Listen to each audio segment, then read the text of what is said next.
నమస్తేనండి. పెద్దలు అడిగిన ప్రతి ప్రశ్నకి సమాధానం ఏంటంటే సిఆర్డిఏ చట్టం. ఆ చట్టాన్ని ప్రతిష్టాత్మకంగా చేయడం జరిగింది. గతంలో 33,000 ఎకరాలు ఇచ్చినటువంటి రైతులకు తెలుసు. కానీ సడన్ గా కొన్ని సంవత్సరాల్లో ఒక సంవత్సరం కౌలు ఆగిపోయింది. ఆగిపోయినప్పుడు ఒక 10 మంది రైతులు వచ్చి ఫీజులు కట్టి కోర్టులో కేసులు నమోదు చేశారు. మా జడ్జి గారు చెప్పారు, ఆ 10 మందికి కౌలు రిలీజ్ చేయండి అని. సార్, 33,000 ఎకరాల రైతులు ఇచ్చినారు, మరి అందరికీ కూడా రిలీజ్ చేయొచ్చా అంటే లేదు కోర్టులో కేసులు వేసిన వాళ్ళకి. ఇప్పుడు పెద్ద ఆయన చెప్పినట్టు ఆ నైపుణ్యతో లేకపోతే దాని గురించి అవగాహనో ఫీజులు కట్టే స్తోమతో వారికి ఉండదు. మరి వారికి కౌలు వస్తుందా అంటే రాదు. మరి అదెట్లా? ప్రతి సంవత్సరం ఇస్తానన్న కౌల్ని సిఆర్డిఏ చట్ట విరుద్ధంగా పోతే మనం సిఆర్డిఏని ప్రశ్నించచ్చా?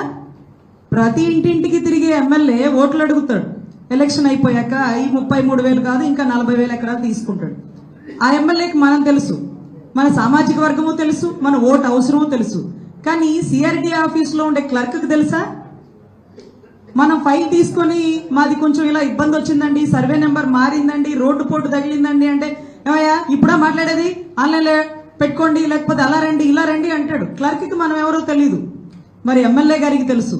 అదే ఈ మధ్యకాలంలో రైతులు మేము ఎమ్మెల్యే దగ్గరికి వెళ్ళాలా లేకపోతే సిఆర్డిఏ ఆఫీసర్ అధికారుల దగ్గరికి వెళ్ళాలా, మా ఇంటింటికి తిరిగిన ఎమ్మెల్యే మాట్లాడేంటి అంటూ నిలదీస్తున్నారు. ఒకటే అడగండి, మీకు మెడికల్ కాలేజీల ప్రైవేటీకరణ తెలుసు కదా, టెండర్లు వేయడానికి ఒక్కరు ముందుకు రాలా. వ్యాపారస్తులు ఒకవేళ పూర్తిగా లాస్ అయిపోయినా ఐపీ పెట్టేస్తారు, ఏ దిగులు లేదు. మరి వాళ్లే టెండర్లు ఎందుకు ఇట్లా అంటే ఫ్యూచర్ ఆలోచించుకుని ఏమన్నా ఇబ్బంది వస్తే నష్టపోతామేమోనని వ్యాపారులు ఆలోచించినంత తెలివిగా రైతులు ఆలోచించలేకపోతున్నారా? రేపటి రోజు తేడా పడితే ఈ 33,000 ఎకరాలు ఎప్పుడు డెవలప్ చేస్తారు, 40,000 ఎకరాలు ఎప్పుడు డెవలప్ చేస్తారు? పోతారులే రైతులు, ఐపీలు పెట్టడానికి లేదు కదా. అందుకని అసహాయుల్లాగా నిస్సహాయుల్లాగా రైతుల్నే మోసం చేయాలనుకుంటున్నారా? ఉట్టికెక్కలేనమ్మా ఆకాశానికి ఎక్కుతుందా అంటారు. 33,000 ఎకరాలు డెవలప్ చేయండి sir. Google data centre Vizag ఎందుకు వెళ్తుంది, అమరావతికి ఎందుకు రాదు? ఏదో కంపెనీ వస్తానే కదా. అరే మొన్న మధ్య ఎప్పుడో బందోబస్తుకి వెళ్ళినప్పుడు ఒక కానిస్టేబుల్ పాము కలిసి చనిపోయాడు. పాము కరవంగానే వెంటనే చనిపోరు కదా, దగ్గరలో ఉండే హాస్పిటల్కి అడ్మిట్ చేస్తే బతికేస్తారు. కానీ ఎక్కడ కరిచింది? తుళ్ళూరు పరిసర ప్రాంతాల్లో ఎక్కడో అవతల ఎక్కడో కరిసేసింది. మరి ఎక్కడున్నాయి హాస్పిటల్స్? ఒకటి గుంటూరు రావాలి లేకపోతే విజయవాడ మణిపాల్కి రావాలి. అక్కడి నుంచి ఎంత దూరం? కంపెనీలు పెట్టేస్తాం, రియల్ ఎస్టేట్ చేసేస్తాం అంటే వచ్చే ప్రతి ఒక్కడు ఫెసిలిటీస్ చూసుకుంటాడండి. ఉద్యోగం ఎక్కడైనా చేస్తాడు, ఊరవతలైనా సరే. ఇల్లు ఎక్కడ ఉండాలనుకుంటాడు? సెక్యూర్ ప్లేస్ లో ఉండాలనుకుంటారు. ఆ సెక్యూర్ ప్రిన్సెస్ మీరు కల్పిస్తున్నారా? ఈ రోజు హైకోర్టు భవనానికి దగ్గరలో ఒక్క హోటల్ లేదు, ఒక్క కాటేజెస్ లేదు. మాకు ఢిల్లీ నుంచి హైదరాబాద్ నుంచి వచ్చిన సీనియర్ కు 2:30కి మ్యాటర్ ఉంటుంది, అతను 10:30కే వస్తాడు. ఈ లోపు అతను రెస్ట్ తీసుకోవాలి. ఎక్కడ కూర్చోబెడతాం? ఎక్కడా లేదు. ఇదేం రాజధాని అమ్మా, ఇదేం రాజధాని? ఒక హోటల్ లేదు, ఒక 5 స్టార్ హోటల్ లేదంటే సార్ తాడేపల్లిలో ఉంటుంది సార్. అక్కడి దాకా ఎవరు పోతారు? హైకోర్టుకి ఎదురుగా ఏముండవా? ఆ కట్టడానికి లేదు సార్. అవన్నీ గవర్నమెంట్ భూములు. ఎవరన్నా ప్రైవేట్ భూములు ఉంటే దళారులు డేర్ చేస్తారు. ప్రభుత్వ భూములు కట్టాలంటే రూపాయికి ఇచ్చేస్తాం, హవలాకి ఇచ్చేస్తాం అనే వాళ్ళు ఉంటారు. పావలాకి రూపాయలకి ఎవరికి ఇస్తారు? ఫార్చ్యూన్ కంపెనీలకి ఇస్తారు, మనలాంటి వాళ్ళకి ఎవరు? మరి ఎప్పటికి డెవలప్ అవుతుంది? 5 సంవత్సరాలైన 10 సంవత్సరాలని 1,500 ఎకరాల్లో రైల్వే స్టేషన్ అట. మా వడ్డే శోభనాద్రీశ్వరరావు గారు చెప్తుంటారు, 1,500 ఎకరాల్లో రైల్వే స్టేషను ఔరా రైల్వే స్టేషనే లేదమ్మా, అతిపెద్ద రైల్వే స్టేషను. దానికే అంత లేదు. ఎంత పాపులేషన్ ఉంటే 1,500 ఎకరాల్లో రైల్వే స్టేషన్ కడతారు? 5,000 ఎకరాల్లో ఇంటర్నేషనల్ ఎయిర్పోర్ట్ వస్తుంది. అరే ఏముంది ఇక్కడ? ఒక కంపెనీలు ఉన్నాయా? ముందు 33,000 ఎకరాలు డెవలప్ చేయండి సార్.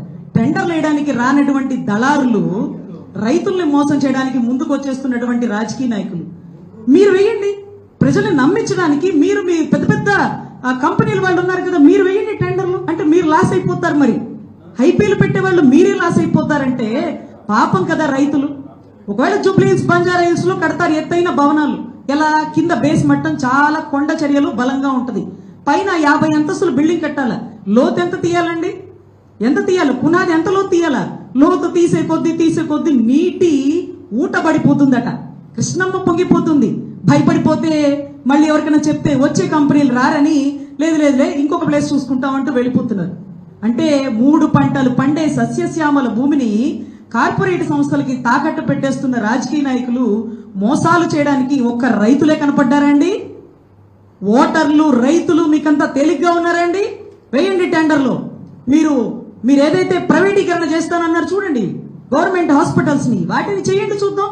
అవి కంప్లీట్ అయిపోయాక 40,000 ఎకరాలు అడగండి. ముందు ఉట్టికెక్కండి, తర్వాత ఆకాశానికి ఎక్కుదురు గాని.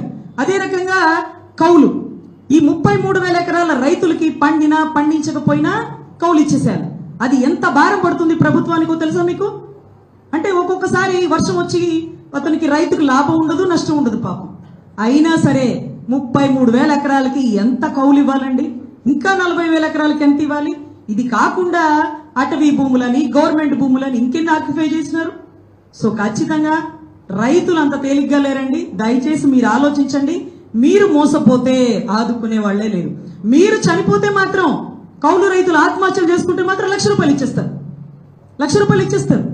కానీ మీరు బ్రతికుండి బాగుపడి మీ చేతుల్లో ఉండే వెన్నుముక లాంటి అన్నదాత సుఖీభవ అనే మాటకి అర్థం లేకుండా అన్నదాత ఎప్పుడు చనిపోతావు, అన్నదాత ఎప్పుడు మోసపోతావు, అన్నదాత నువ్వే మాకు దొరికినటువంటి బలి పశువు అంటున్నటువంటి రాజకీయ నాయకులకి చెంపపెట్టు లాంటి దెబ్బ.